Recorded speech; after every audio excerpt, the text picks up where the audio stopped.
Hello, everybody, and welcome back to this week's episode of the Cantina Conversations, the galaxy's number one conversational podcast. I am one of your hosts, fully recovered, Will Beeman, joined as always by my two Canadian compadres, starting off with the ever astute and stylish fashionista himself, Jackson Wells. Jackson, how are you doing today? Let's go, Will. We gotta get right into it. Yeah, we do. There's a lot of excitement here, no but need to scream. No need to scream. but Jackson, I do hope you'll join in welcoming me with some Rick Ross grunts with the big boss man, frontline worker himself, the boss, DJ Gillard. Who's Rick Ross? Oh, come on, DJ. You don't know Rick Ross. Well, we do know he's a serial killer that doesn't listen to music. Yeah. The way you're grunting makes me think of like Home Improvement. Okay, but I know DJ. I know he's Tim the Toolman Taylor. That's obvious. DJ, do you know the song "Purple Lamborghini" from the Suicide Squad soundtrack? No. I'm sure if I heard it, I would be like, oh yeah, I know that from Suicide Squad, right? Obviously. That's Rick Ross. That's Rick Ross. Okay. Well, in 2 years, when we get around to watching Suicide Squad for the Quest, I'll look out for that song. The music video is canon, so we have to watch it. That's Right. true. But yeah, Right. we've got Big Boss DJ here. Congrats on your big promotion at work. Sure. Our captain of the front line, keeping Very everything tight safe today. up there in Ontario, Very stiff today, I gotta outside say. of the Toronto area. Yeah, basically. Yeah. But so first, I do want to. I guess I don't need to, but I do want to apologize for the conundrum of how last week's episode came out. If you go back and listen to last week's episode, towards the end of the episode, you can tell by my voice something is not right, and I was stricken by the plague immediately within an hour of us finishing recording last week, and I was sick as a dog until about Wednesday night, so I was not able to edit the episode or anything until later in the week. So that's why the episode ended up being so delayed. And at some point during the episode, I didn't realize I stopped recording the video, so there was no video element either. So I mean, it was just a mess. I basically was holding the episode hostage because I barely had the energy to turn my computer on. So Yeah. I couldn't Well, send the I files offered anyone else to. either.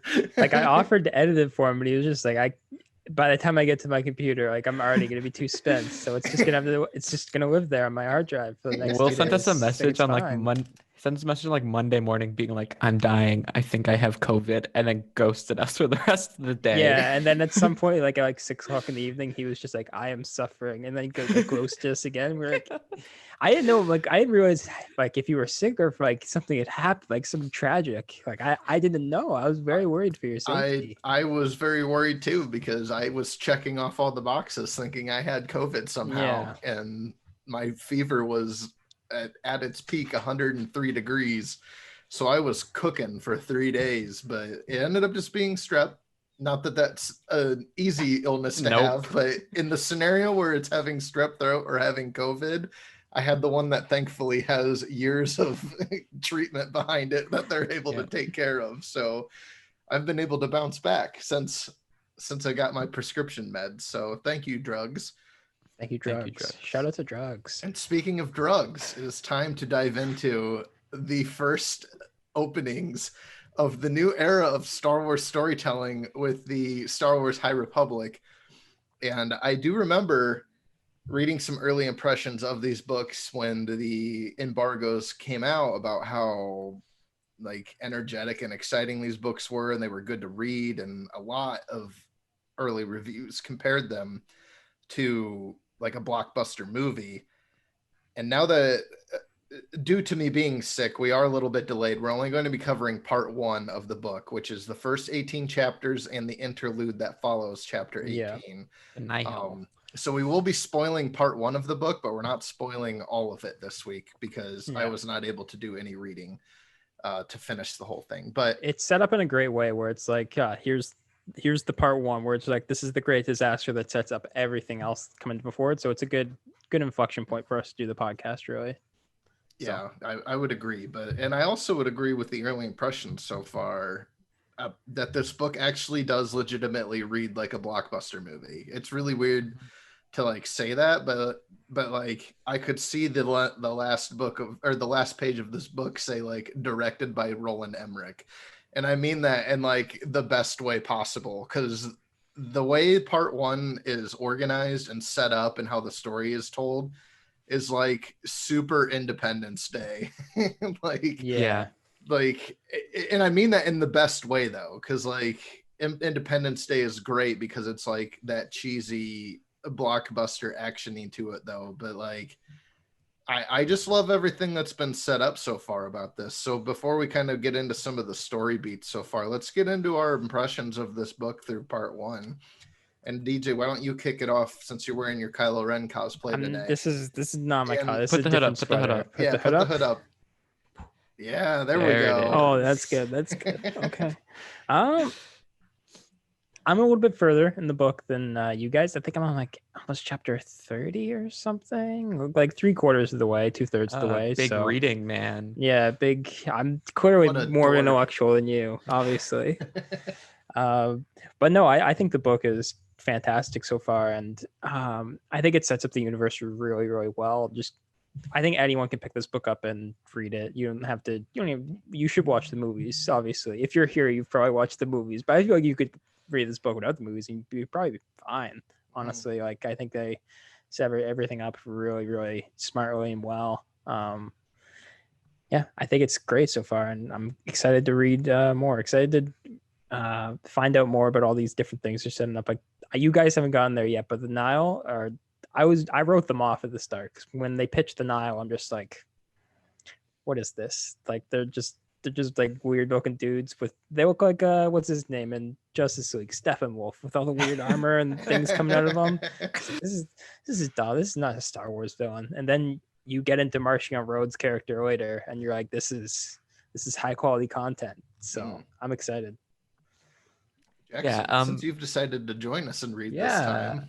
I think that'll be a large part of it. So yeah, I initially was like, I'm not gonna read this book. I don't have time. I just like reading. No. And then I realized I read a lot of other things, and by that I mean I'm in school, so I have to read like a whole bunch. So I try not to read in my spare time. Anyways, DJ was laughing at me, so I had to explain myself. Then I realized I had like 4 Audible credits sitting in my account, and I was like, As well, everyone does. it's like, well, if Mr. Bezos is gonna make me use these, I might as well get this hit Star Wars book. Mm-hmm. And so it's kind of been a new experience for me. I haven't done a lot of fiction reading in a very long time. And also like it's an audiobook I've been listening to, so it's very different. It took me like a little bit to like get into like learning how to like consume this new medium essentially for me. It helps that all I do in my life is listen to podcasts, so it's basically the same thing, but you have to kind of be a little bit more focused. Yeah, you have to be very focused to do an audiobook. Yeah. Mm-hmm. And so I've actually been really enjoying my time with it. The audiobook, I guess I'll speak to that specifically. I'm reading the audiobook or listening to the audiobook. So is DJ. I know Will is like, he's got the pages in his dork. hands. A boomer. Sacred But texts. I actually really, honestly, it's honestly really helping my experience listening to it. Mark Thompson, the narrator, he's very good. He's insane. I've been told that he's read other Star Wars audiobooks. And he does some cool voices for people. And they really do add a kind of cool ambience to the story by like including little background sounds, and like the audiobook starts with like the Star Wars theme playing at the beginning. Yeah. So it even feels like really like it feels like Star Wars in a way that like even stuff like Rogue One and like Solo doesn't even start that way. So I feel like that was an interesting choice to kind of get going. Yeah, I like it a lot. I think specifically for part one, I think the structure also really helps me. I'm trying to talk about this as someone who like doesn't really read like Star Wars books and kind of pitch it for people that way, because that's my experience.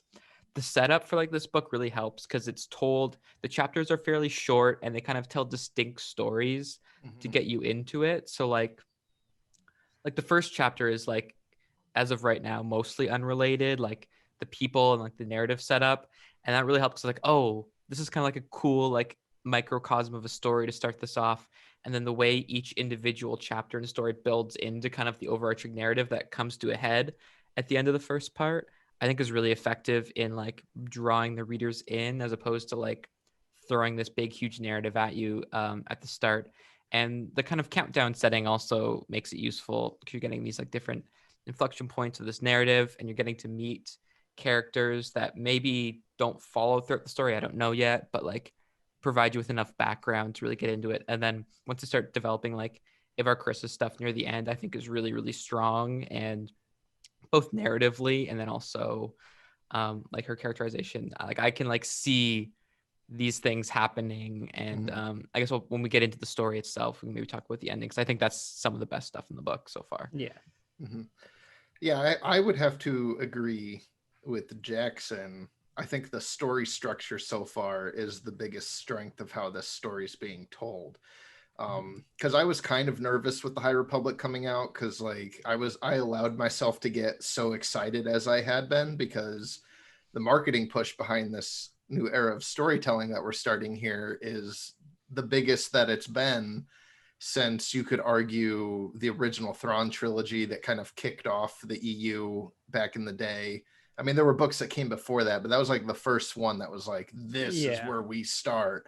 And then there was like the whole Shadow of the Empire initiative that happened. So like, this is the first like effort in 25 years really, where they were really pushing a book movement. Because like the last time outside of like Shadows I can think of they really pushed was like, I can't even think of what the story is called off the top of my head now though, but it's the one that R.A. Salvatore wrote that Chewbacca's killed off in. That was like the last thing before the last big event that they had, basically. So like I was kind of nervous going in, because if these books don't hit, then it's going to be quite a blowback into their face. But thankfully it has. And I like how all the chapters do kind of feel like mini stories that are connected to this same event that's happening. So you get to see like 10 different perspectives of how this same event's going. And like, as each chapter goes along, you're getting more central to the conflict that's happening, and you're getting closer and closer to this big event that is counting down to, and you get to be introduced to these Jedi that we haven't experienced yet, kind of just like one or two at a time, so that way you can kind of really focus in on who they are as people. Yeah, especially for the introduction. What their skill sets are. Yeah. What were you saying, DJ? It's especially for the introduction, just to have like actual, like, here's this Jedi, here's what they're kind of about, what they're doing, and that kind of thing. Yeah, I'm gonna be like really bad with names in this book, but like I'll still know who these people are based on like their abilities and like what kind of makes them unique. Yeah, how could you forget a great name like Odin Greatstorm?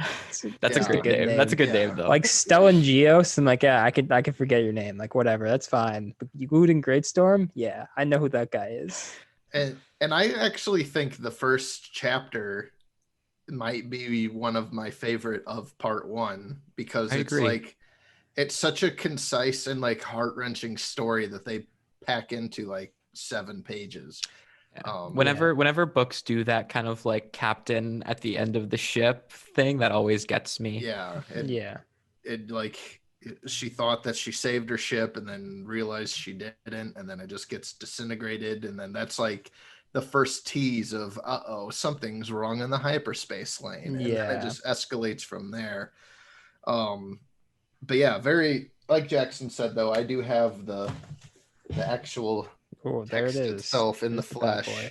But like, I even like how this book, kind of like how the audiobook went through and had its own, like the Star Wars theme or whatever, like this book has its own opening custom crawl text, like custom crawl, you know what I mean?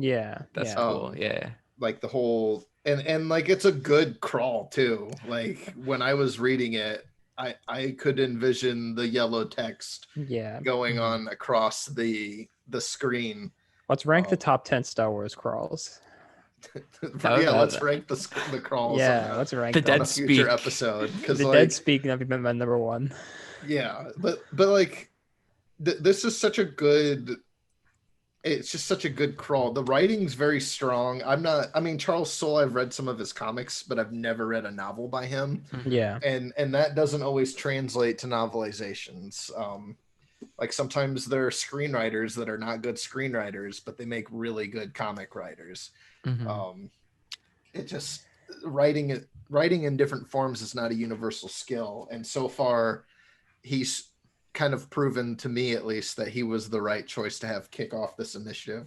There are some corny moments of dialogue, like there was a part where I can't remember which character it was, but it was like, had she not been a Jedi, she would not be able to complete this. But indeed, she was a Jedi, so she can. And that was kind of cheesy and made me laugh when I was reading, or that text that I took a picture of and sent you guys, where it was like, he appeared hard as ever, which he indeed was. And it's just some choice wording on some of it, but otherwise I think it's very strong. And so we can kind of get into some story details now on what part 1 was about, which was, I think it's titled part 1, The Great Disaster. Great Disaster, yeah.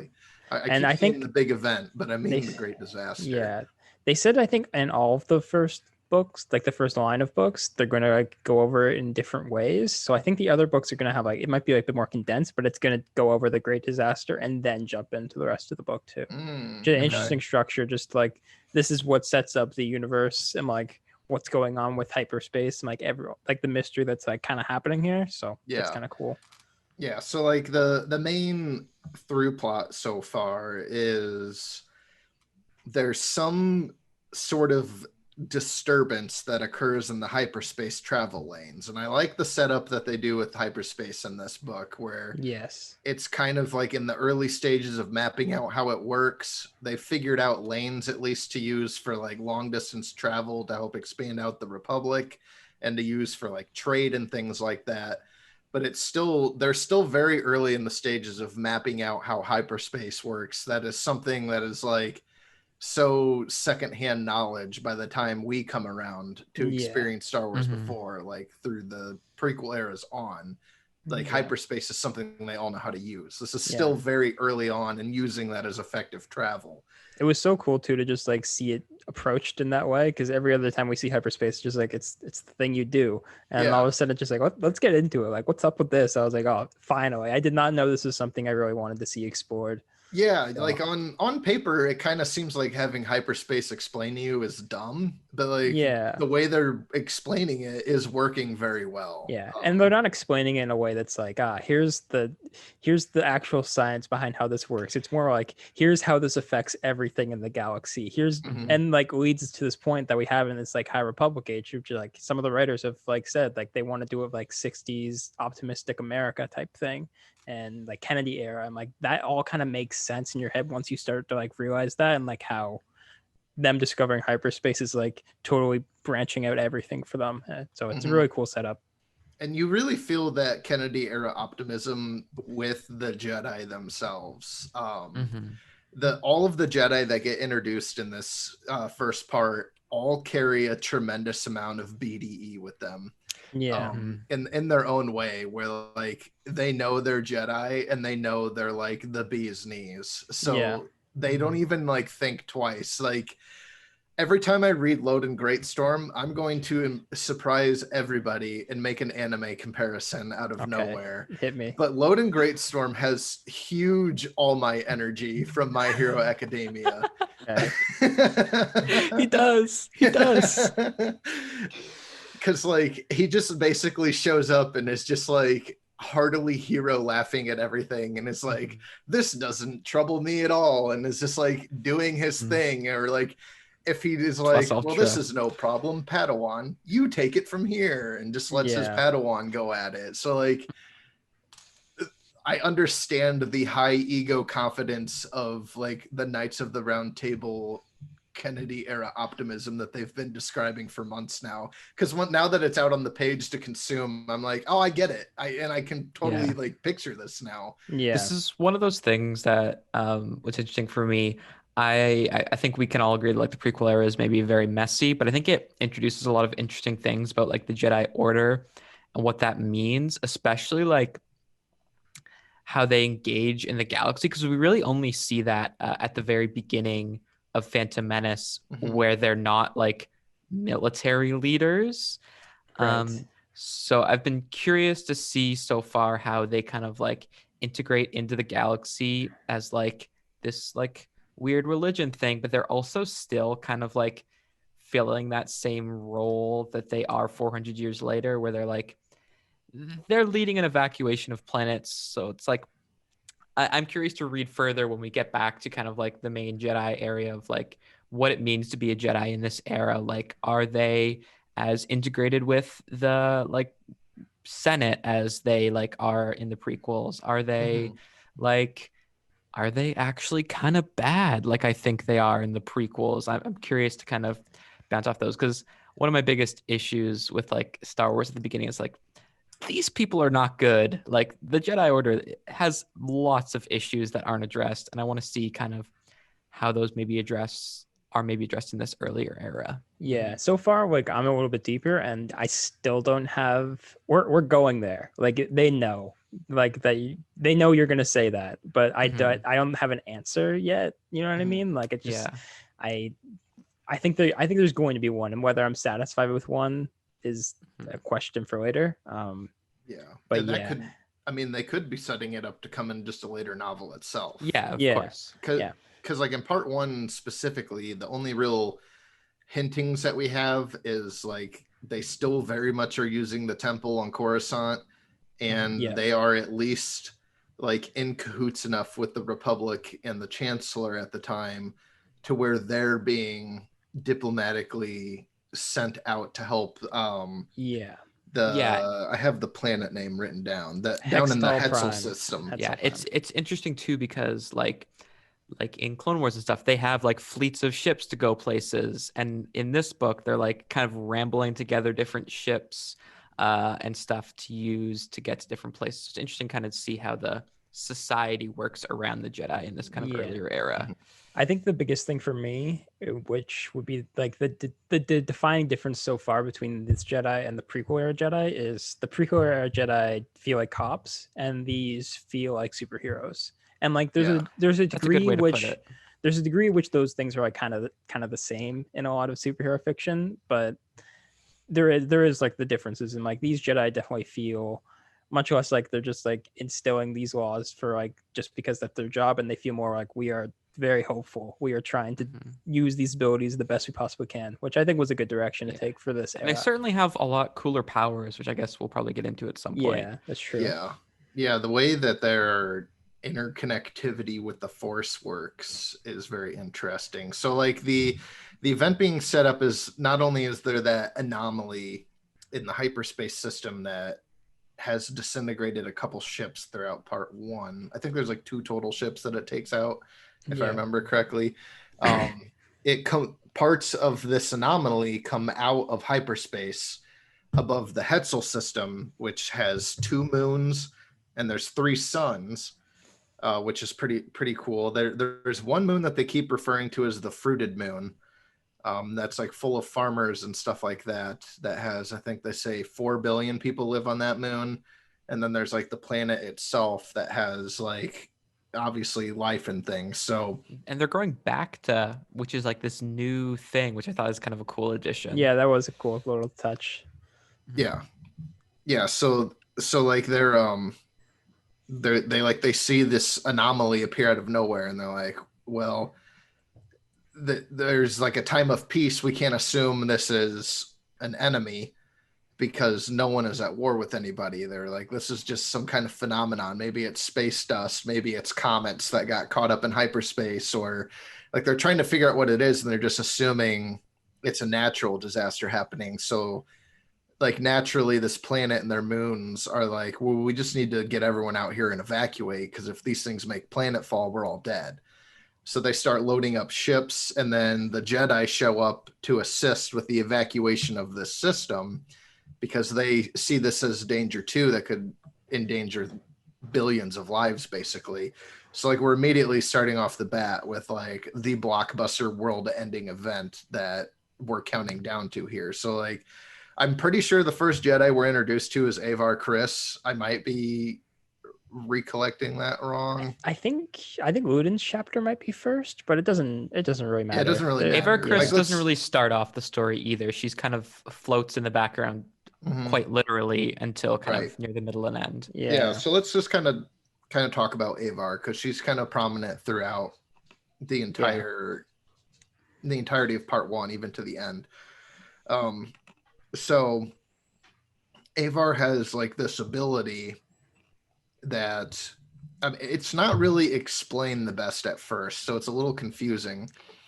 It's incredibly reminiscent of like Kylo and Rey in the sequel trilogy, but like Yeah. on a Right. much I thought the larger same scale. thing and was going to bring that up because I didn't know if it seems like it's a very superheroed version of what Rey is attempting to do in Rise of Skywalker. Mhm. It's just like Avar masters it and Rey is just trying to learn by reading the books. Yeah. It also reminds me of like you think in like a show like Young Justice, if that's a call out, the powers that Miss Martian has to kind of like telepathically communicate with the entire team. But like with the Force, it's all weird, like Forcey Warsy stuff where it's like we can also feel each other. Mm-hmm.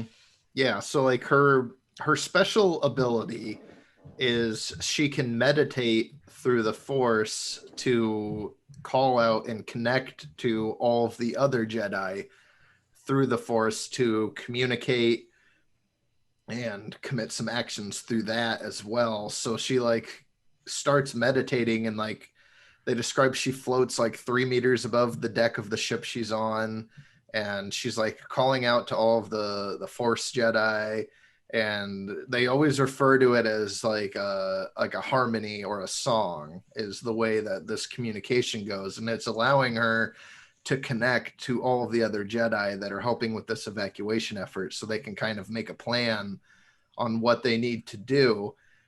And there's a moment here where Nib Essex Padawan Bariaga, the Wookiee, has immense pain and fear in his feelings. So it's disrupting this Force connection that they make as they're trying to scope out the situation, make a plan here. And they're like, well, he's young and a Padawan. He's not trained enough yet. That's where the fear and pain's coming from, because this is like a big deal we're dealing with here. So like, well, let's set him out for a second here and carry on without him. And they start doing that, and then they realize through him, because he says that like his fear and pain wasn't because of the pressure that they're under. His fear and pain is because these objects contain life forms on them.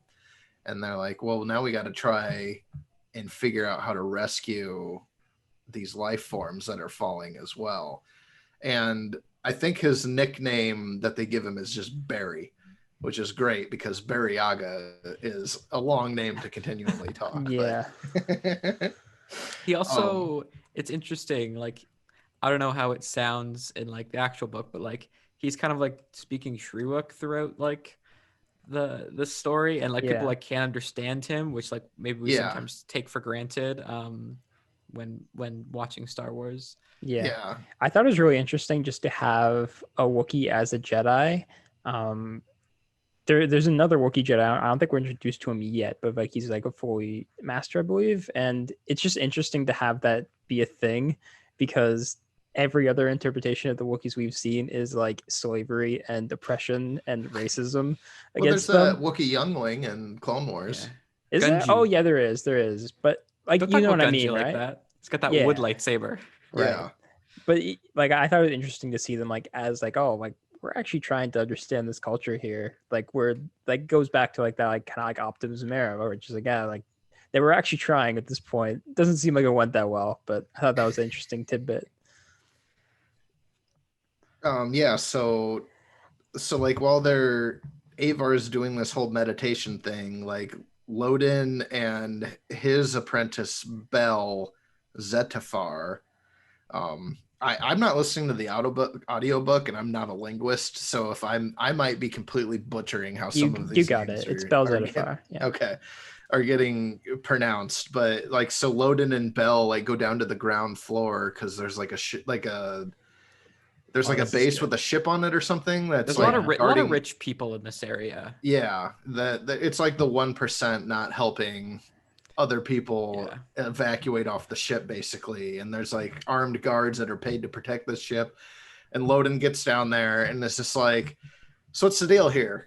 And then they're just like, we're not letting anyone on this ship. And he's like, well, that doesn't seem right. You should do that. And they're like, we're not going to listen to you. And then he's like, all right. And then he just takes his lightsaber out and it's like, time to take care of business. And him and Bell like battle against these armed guards and stuff. And like, it's like I said though, like with the All Might energies, he's like so confident. Like half the time, he just like lets Bell do stuff because he's just like, time for you to learn. Like when they jump out of their cockpit to get down to the ground level, he just like undoes the hood or whatever, and he's just like, just remember you're falling. And then he jumps out of the window. Yeah, he's like, I don't know how to fall. Like, I can't do this. It's great.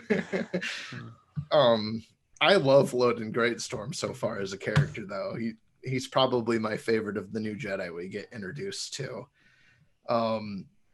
Some of the other Jedi that we're introduced to besides Avar, or at least I think they're a Jedi. I might even be completely wrong on what their character's supposed to be, but is Mikkel a Jedi?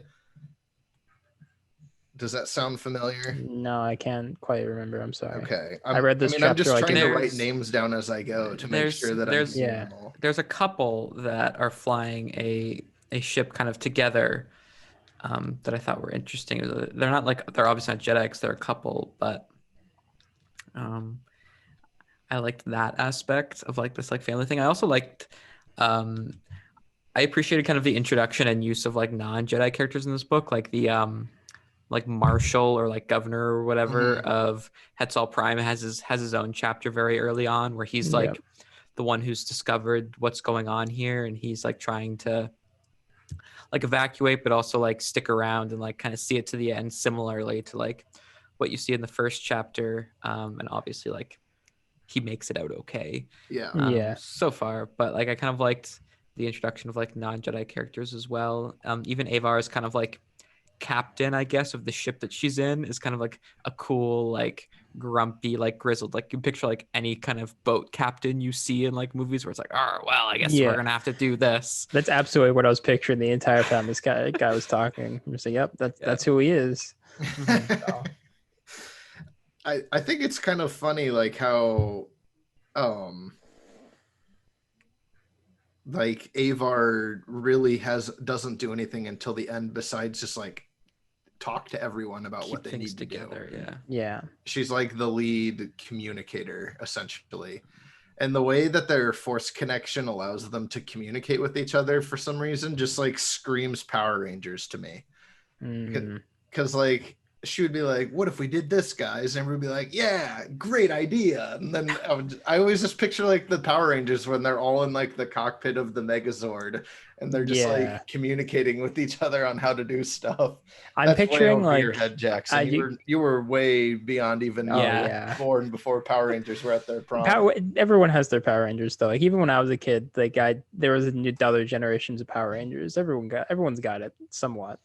But the one I was thinking of too was like Jackson mentioned it too in Young Justice, but it definitely gave me like Justice League vibes of like like Mr. Martian, or not Mr. Martian, Martian Manhunter is like connecting everyone, that kind of thing. So they do. I think a DJ put it the best, where like this feels almost like a superhero story, especially at the beginning. Like you could see this being like the cold open for an episode of Justice League, where they like, wow, we've saved the day. And then like obviously this one has a little bit larger implications, but like all these like superhero, especially like they really do like give people powers. Like there's someone who like feels things through his tentacles. Yeah, he can. That's that's where he can like sense pheromones from any atmosphere that he's in. Yeah, which is very horny, but yeah, I guess correct. Yeah. I also kind of like one of my other favorite chapters, I guess we're maybe going a little non-linear here, is the one with the Master and the Padawan who've got to like keep that button going on the starship so it doesn't explode while they're evacuating. And he kind of does the leave me behind thing that we've talked about, feels so cool, where like they've got the droid hitting the button to keep things closed, but then like they find someone, so he's got to like sacrifice himself to save the day. Real emotional stuff. Yeah. So I don't think Mikkel is one of the Jedi, but she's on the ship with Nib and Barry, and then the other Jedi, Tiami. And then that's also the same ship that's got Joss and Pika, and that's the couple. Mhm. That's the crew of the Third Horizon. That's their ship. They introduce like they do a good job of introducing the characters, but there is like a lot at a certain point, and you're just like, I Yeah. can't quite. The ones that matter, I think the ones that matter are like Elzar Man, Avar Kriss, Luna Great Storm, or Bel Zettifar. Like they nail all those, I think. Yeah. But All there's the a few ship of them names just have such good names though, like Third Horizon, Aurora 9. Like they have good ship names. I'm trying to find the chapter though that introduces Avar Kriss's special power because it's very weirdly worded. But like, so the plan they end up devising to help complete this evacuation though, Because there's a secret issue. Uh-oh, things get worse. There is a container of just like essentially explosive liquid flying right into a star that's going to vaporize the entire system. Yeah. Yeah, Things it's keep gonna getting like worse. blast everything off basically. So they're like, now this is what our real focus needs to be, is we got to get rid of this container of liquid so we can save everybody. And I don't know, I can't find what it's at now. I'll find it later. But they like, I swear there's a part where they describe Avar's ability to connect through the Force like this as being something she can do because she has the touch of a woman. I swear that's what the wording is, which not I a great thought was line. weird. Yeah. What'd you say, DJ? Which is not a great line, but Yeah. Not the best line, but Only anyway, women so like, tapping into their emotions. yeah. So they're trying to devise this plan now about how they're going to evacuate out everybody safely and move this giant container of explosive liquid that's pummeling towards one of the stars in this system that's going to blow up everyone, killing billions of people. So Avar's plan is, using the strength of the Force with her abilities, is she's going to go down to the surface of the Hatzel system and she's going to use the Force to move the ship and nudge its trajectory away from the star so that way it misses it and doesn't blow up these these hundreds of thousands of or billions of lives. So she does like the whole get to the planet surface, closes her eyes and like levitates her lightsaber in front of her and does like the whole be with me thing. And like that goes through this whole thing like about talking about all of these Jedi that she's connecting to and the song and the harmony through the Force that she's creating. I thought some of this was really cool because kind of we've talked a lot about and like we've seen a lot, but like what the Force is and like I think one of my favorite things with the sequels is like the Force isn't just like this thing that Jedi use to move rocks. It kind of like flows through everyone. I think it was interesting kind of way to characterize the Force as like different to everyone because like obviously like the Force is like analogous to like any sort of like religious affiliations and stuff like that. So I think it's kind of cool the idea that like everyone's Force feels a little bit different to them. Like for some it's a calming wave, or for some it's like a song. I thought that was kind of a cool way to describe the Force in a way that's like not just like, oh, we pick up rocks and make people who are dumb do stuff. Yeah. And like every time, like when I was reading this in my head, like I could feel like orchestral swells happening. Yeah, those were happening in the audiobook, by the way. Oh, were they really? Yeah. Oh, see, like, that would have been awesome. This whole sequence in the audiobook is really good because like when she's like when they're doing like the we will move it thing, like it's like everyone kind of coming together and like this like nice chorus, and I was like, this just feels good. Like they really do a good job here. That would be worth checking out the audiobook form for, because like you probably have 27 credits sitting there, so you might as well. It's cool though because like even Yoda gets involved in this chorus. Yeah, this becomes like Avar Kriss goes like God mode here, where she just like connects with every single Jedi in existence, or not in existence, but like at this time, and I'm like, wow, the limits of her powers are very wide at the beginning of this book. Yeah.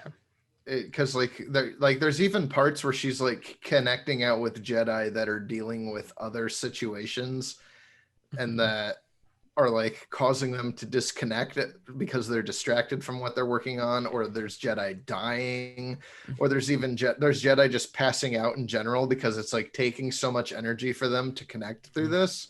One So like falls this off is a like bridge and dies. this is like, to make another anime a comparison, it's like a spirit bomb. It is. But It with is. the Jedi, it's just like, we need everyone to connect with us. Give and me they're- your strength. Yeah, and they're like doing the "we will move it" thing, and they nudge it enough to where it misses the star, saving the cataclysm of billions of lives being lost. I can't remember what the other key details are from the ending of that chapter, though, other than it makes Avar Kriss just look like the ultimate OP person. Yeah. I do oh yeah, some of the escape vessels get destroyed too in the process of this, I believe. That was kind of the thing after that, where it's like, we did it, but there was a cost. Yeah, because like it still blows up and then it still takes out like the escape vessels, I think, right? Yeah. That's what the side effect was. I believe that's right. Yeah, and because like the people in the escape vessels are like, we did it, we've crossed the danger, and then they just get disintegrated. No good Yeah. deed goes unpunished. I shouldn't laugh at that because that's like not a comedic moment, but Yeah, like, that's like the Death Star blowing up Alderaan of this book. And you're just like, it's funny. yeah, and they're just it's kind of like a grander scale of like when the Avengers like took down that building trying to defeat the bad guys, and they're like, we did it, we saved the planet. Where is my Maximoff twins gonna come from this? Yeah. I want to edit of that SpongeBob meme where it's SpongeBob and Patrick in the city, and it's like, we did it, we saved the city, it's on fire, it's Avar Kriss and we're in a great storm. We saved the city, we did it. That's funny. I do think it's cool though, like where the Republic is so firing on all cylinders, it's so vast, it's so powerful that like the like trademark catchphrase everyone has is, it's always the we're all the Republic. Yeah. And it's like they're like signing off with each other. The cool thing with this one too is that, like, as I said before, like the kind of like leader or whatever of Hetzal Prime has been like live streaming this event to everyone in a weird way, where he's like, oh yeah, he was sending live feed to the Chancellor, but he decided that everyone needed to see this. And it's like, well, I don't know, didn't have like camera drones or whatever. I think that might be some Jedi propaganda could be useful for that, perhaps. I say that mostly jokingly, of like, I don't know, I feel like that's an interesting detail to include, of like, well, now people know what the Jedis are up to. Yeah. It's also, it just makes it weirder because, especially for this era, but Star Wars books always touch on like what news is in the galaxy more than the movies do, I find. But like, it's still so boilerplate that you can't really tell what's going on, and then introducing that into a new era is just like, I don't understand. Like, are people what are people watching this on? Like, it's hard to like grasp it all. But well, they're watching it on the HoloNet. Yeah, on the HoloNet, obviously. But like, what's the HoloNet? You know, that's is it just the cable internet? TV service? Like, I want one of those, like, you know, those like 1970s and 80s like newsroom dramedy TV shows. I want one of those, but for Star Wars. Yeah, I would be really into that too. I'm trying to think of one of them, but I can't think of any of them. They kind of get into that a little bit in the Queen's Peril book.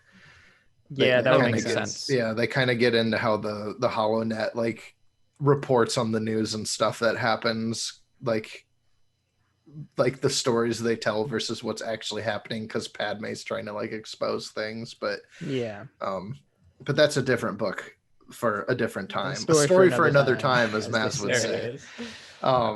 So like after this event's done though, they're just like, the chapter pretty much closes out where it's like the Jedi have succeeded, but they've also failed. So like it is the SpongeBob and Patrick meme where like they're like, we saved the city, but it's on fire still, because they didn't actually save all of the lives, but they did save the billions from being destroyed.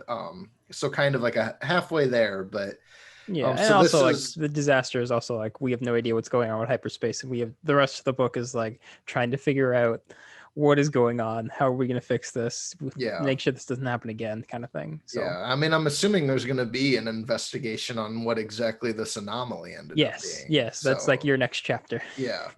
So like the interlude chapter that happens right after this chapter 18 to close out part 1 kind of introduces the Nile. Is that how they're Yes, pronounced? the Okay. Nile. It's for Yeah, kind nihilism, of- which I did not get until like halfway through, and I felt really dumb. I was just like, that's clearly just That nihilism, makes right? sense. Obviously. Yeah. So like the basically the way we're introduced to them is we're at this new like industrial planet called Abdalis.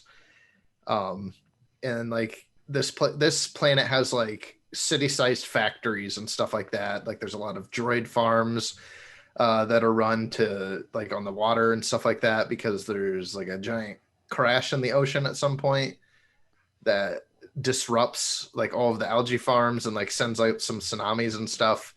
But then they get like ambushed by the Nile. Yeah, it's interesting. The kind of the guy who this chapter is about talks a lot about like the trillionaires and the oligarchy and the aristocrats. And I was like, well, you've said trillionaires like 4 times. Like, what point are you trying to get at? But I don't know, maybe we'll see. Yeah. And the Nile are just like described as being like marauding barbarians, basically, that are so widespread and like, but still low key enough where they could be anywhere in the outer regions at any time and no one would know until they decide to attack. Like For some reason, I picture them as like the Chitauri from the Avengers. yeah, I don't that's know what it is. in my head too. Yeah, kind of like evil alien kind of thing. I don't know if that's how it ends up being. DJ's farther. He knows more about them now. This is hard for me because it's so like the book after the Great Disaster is like kind of hopping back and forth between the story of the Jedi and the story of like Marchion Road and what is going on there. So much of this that we're talking about now, I'm just like I can't remember if this is stuff I already know from leading forward or if this is in the book. So I don't want to say too much about these guys, but they're much cooler, I think, than they are introduced here. I think they're introduced and you're just like, it's these Marauder dudes, but there's a lot going on. Yeah. So like, I mean, basically part 1 or act 1, if you will, of this story is an entire blockbuster movie in one part. Which is a good way of kicking off something that's going to be such a major event in the time period that we're in that it leads to like the prequel era of where the Jedi are at. Because there's clearly a very stark difference between the Jedi of this era versus the Jedi that we've known. DJ, you absolutely nailed it, comparing it as superheroes to cops. Yeah. Like that is a perfect explanation of it. Yeah. I also like to DJ just takes it. Yes, that was a perfect explanation. Yes, of course, I'm right. Obviously, DJ I'm is always a man right. of many words. We know that. I like to the era. One thing I was worried about was just like how distinct is the era going to feel? Like, is it going to feel like the prequel era mostly? Is it going to feel like the Old Republic era mostly? And I think it strikes the pretty defined balance to me, honestly, where I'm just like, this feels new. This does not feel exactly like either of those. It definitely feels like rooted in the prequels, but not like much though. Like there's enough ties to it to give it a familiarity, but like everything feels very new and fresh. Like I'm much more excited to finish this book, barring any health setbacks to interrupt my reading again, than I was even going into it now that I've read part 1. I think the 2 years of, or no, was it 3? I can't remember if it was Orlando or Chicago Celebration that this was announced at, when Project Luminous was a thing. But it must have been only 2. Yeah, the 2 or 3 year buildup and planning behind all of this that went into this, it's great to see it pay off where they can immediately kick it off with a world-ending disaster and not feel like we're at a completion of a story, but a starting point. So I'm very excited to keep going on and see how this pays out. Jackson, what are your thoughts since you usually don't ever read? Yeah, I think going. Yeah, of course I'm going to keep going. I'd do anything for the content. I think this really is a good starting point as someone who like maybe is like just doing this because he had it sit in front of his lap. where like the starting really feels kind of bombastic and exciting, but also digestible, where like you can really get into it and start to understand it before diving into the main story. I'm excited to see one of the, I was gonna say one of my favorite, but I'm gonna change that. One of the only good things about Attack of the Clones is kind of the mystery aspect of like Obi-Wan's story of like trying to figure out what's going on. And I like the idea of maybe we might see that kind of going forward in this, where it's like trying to uncover the mystery of like what happened, why is this the way that it is. Maybe some detective Jedi action I'll be excited to maybe check out. I think one of my biggest questions is, I know that the High Republic, I guess, is being touted as like a multimedia kind of thing, but is it only comics and books right now? There's been Well, I mean, there's the Acolyte that was announced, and Yeah. there could be animated shows or video games that haven't been announced so yet. Jordan Mazon reported that there was going to be a High Republic animated show, Hmm. which we covered a couple weeks ago, and then there's been like rough talk that there's a video game. I don't like. Yeah. I don't see which studio is doing This that. would be like the perfect era, though, to put a Knights of the Old Republic style RPG in without just don't know having to who's worry doing about that, you know? making the KOTOR fans angry. Yeah. It's very interesting, because like obviously the first thing you think of when they're like multimedia experience is Shadows of the Empire, which was a multimedia. Like they put out albums for that story. Yeah, that had a soundtrack, a comic, a book, a video game. Yeah, so It's a good soundtrack too. I'm excited for this era to maybe expand into media forms that are more to my liking. I like the book. I got the whatever the age down was, either teen or young adult novel that goes with, just to add Test of another Courage. credit. I yeah, so I might enjoy that book Are you maybe a talking little about more. this one? Yes, This one that is a young reader book. Oh, I might have got the Claudia Gray one just because I liked her name better. That one's not out the one yet, that comes but out in you can still February. get it. Yeah. I don't know. Yeah, because that Anyways, one's a young adult reader. This one is like the youngest age that I will read. There is another book that came out that Kavan Scott wrote that's called The Great Jedi Rescue. That's like a kid's picture book. Yeah. I'm not gonna read that one Fake for fan. obvious reasons. Like Fake this fan. one, like I'll see if I can get this. Like this is how this book's formatted. Like it's very like kids' first chapter book. That's how the Guardian of the Wills book is. Like it's not that thick either, and it's not big. Like when you're comparing it to like the adult size book, it's much smaller. Yeah. So but like they take like a day or two for me to read through, and the stories are usually fun. Like the Guardian of the Wills book that Greg Pak wrote was super good and made me care about Chirrut a lot more than the movie made me care about him on.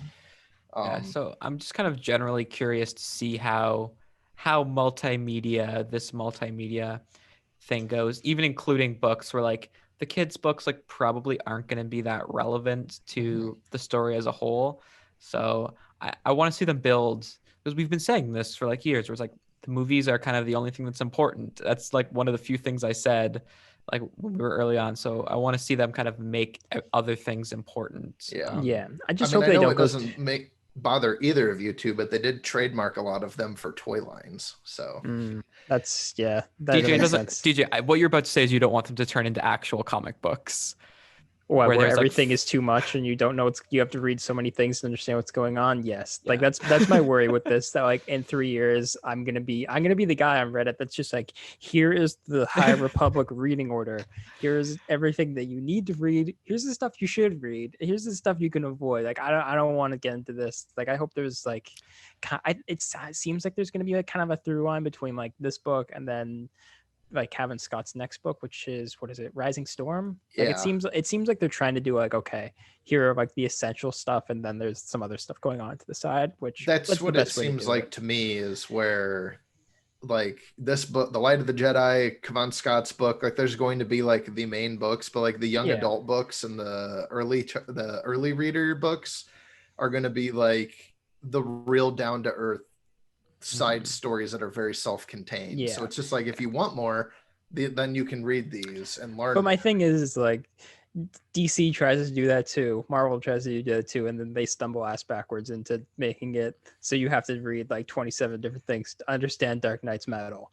Like it's too much It's sometimes. bad. It's very easy for them to stumble, and I hope they avoid it. I don't think they'll get into this trap though, just because they're not over saturating it yet. Not yet. Yeah. I think they have a very good spread of how it's coming out so far. And they have a good they have like middle grade and young readers, so they have a good like branching point for that kind of stuff instead of it just being other books. Like they're kind of differentiated in a way. I want Ludwig Göransson to compose a High Republic album. That would be good. I feel like they're gonna do one. Like I just don't see why they wouldn't. Like just as like a throwback to Shadows of the Empire. I'm pretty sure there's new music in the audiobook. Music that is not just like, we ripped this track from episode 10. Why did I say 10? Right. Episode whatever. You know what I mean?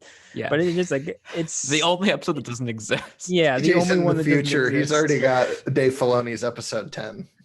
No, but like they're not just ripping songs. Like their stuff. They're composing stuff. So it's cool. Yeah, but man, it's very good so far. I'm so excited to see how it goes. And I guess we'll kind of wrap up real quick and go over some of the things that did get announced, because on release day of these books, they did make some further announcements. Jackson, one last question. Do we get more Yoda in the High Republic? So I was going to mention this. I don't know if you heard it or if it's later in the book, but they do make a direct reference that like, Yoda's out helping the younglings right now, which I think is they do Justina that Ireland's book. When Avar's doing her call out to the Jedi thing. So he is name drop at least. I do know he's going to be a prominent figure in one of the comic series. I don't know how big he'll be in the books though. Yeah, I don't think he's showing up in this book yet. But so basically how it was announced is, or at least clarified further, is it's a multi-year initiative now. So at least we have an idea of how far across this is going to be, because we didn't really know how vast the span was going to be. And which kind of also makes sense for the Acolyte when they pitched that show as like the end of the High Republic, and I'm like, oh yeah, in 3 years when that show comes out, that'll probably make a lot of sense. Yeah, actually. That'll be like that might be just like the conclusion of the High Republic era. Yeah, like that could be what closes it out, lead everything up to that show. But like the first phase that we're in now is the Light of the Jedi. Phase 2, when that starts, is going to be called the Quest of the Jedi, and phase 3 is the Trials of the Jedi. And so like this phase Marvel started off with Light of the Jedi by Charles Soule, A Test of Courage by Justina Ireland, and then The Great Jedi Rescue by Kavan Scott and Peter Ottensen. The book you might be talking about, Jackson, that you're getting, I'm also getting, that comes out in February, is Into the Dark by Claudia Gray. Yeah. That comes out February 2nd. And then the next major story, like mainline storybook coming out, will be in June, and that's The Rising Storm by Kavan Scott. I'm pretty excited for that book too, just because he did that Jedi Dooku Lost story, and I liked that one a lot. That was pretty good. Jackson, if you get into the audiobook mode and want one to check out, that would be a good one. That has a lot of, on my list. That has a lot of Ventress stuff in it. It's got a lot of Dooku stuff in it. It's got a lot of Sifo Dyas stuff in it. It's very good stuff. Yeah. Sifo Dyas. Yeah, it was a good book. So then following that, it's going to be Race to Crash Point Tower by Daniel Jose Older. That's a good name. Yeah, these are all new. These ones here are all new announcements. Yeah, these are all the new announcements. They're announced this week. Came out. I'm excited to see what that book ends up being, because that's the middle grade one, right? What's that? That's the middle grade one, right? Yeah, it's going to be a young adult book. A young adult. Okay. And he wrote Last Shot, which was the Han and Lando book that takes place after Return of the Jedi. I didn't really care for that book very much, so I'm interested to see how this one ends up going. Out of the Shadows by Justina Ireland will come out July 27th, and that's a young adult novel as well. And that will continue the story of the Jedi Knight Venestra that is in this book. So it's basically going to be a sequel to this book. So I guess if you like that, you'll like that one. And then there's also The Edge of Balance by Justina Ireland, Shima Shinya, and Mizuki Saka. That's the anime book. Yeah, that's the manga book. It's going to be the first ever Star Wars original manga, which I will not be reading, but that's fascinating that they're going that route with it. I've Very never read a interesting. manga, but the cover of this book looks cool, so I'm I hope interested. one of you guys at least read it though, just because I'm kind of curious I- how that will work. Yeah, probably I'm will. curious. My only experience with manga reading is I read the first volume of My Hero Academia, the manga, and it's literally just shot for shot the show. And I was like, I'm just gonna keep watching the TV show. Yeah, I read all of the Dragon Ball mangas in middle school, like all of them. That's That- all of Dragon That's- Ball and Dragon Ball Z. That's not you always just drop this stuff on us randomly. I'm just like, what the hell is your life? Like, That's who not- are you? That's not an insignificant amount of reading. Yeah, that's a lot. I like Dragon Ball Z like a lot. Like that's like the one anime that I super got into. I can see that. I also a little tease for the future. I have purchased a volume 1 of the Rebels manga adaptation. Ooh, okay. And then there's also the Monster of Temple Peak coming out by Kavan Scott and Rachel Stott. There's no release date on that yet, but that's an original graphic novel. Which is weird because Kavan Scott's just doing the normal comic, and then they're also Yeah. doing an original graphic. It's just a strange kind of thing. Why wasn't this issue by issue? Like, what's the goal there? Yeah, but then of course there's the High Republic ongoing comic series that Yeah, that'll be every month. I might start reading. I don't know if I'm going to or not. No, I'll have read the first issue by next week, and we'll talk about Okay. it a little bit for sure. If you say it's like super awesome, maybe I'll download the comic and start reading Yeah, the comic we'll do too. it. But then there's also IDW's The High Republic Adventures, which is Daniel Jose Alder and Harvey Tolabao. From what I remember from previous comic lines that get IDW adventure lines, is it's just like very early kid centric. Yeah, the IDW stuff is the IDW stuff's not really relevant. Yeah, so I'm sure it'll be good for kids, but like you know what I mean. yeah, so that's a lot of a good lot of content content. coming out for the High Republic. And then like we've said, I'm just going to assume until we hear otherwise, all of this is going to culminate and end with Star Wars Acolyte. That would be a really smart and good call to use that as like the big epic conclusion that this builds to. I'm gonna hate it though in like 3 years when this all happens and like people are just like, what's this new show about? And I'd be like, here's the 27 books you must read right now. And then you can watch the show with me week to week. It'll be fun. Yeah.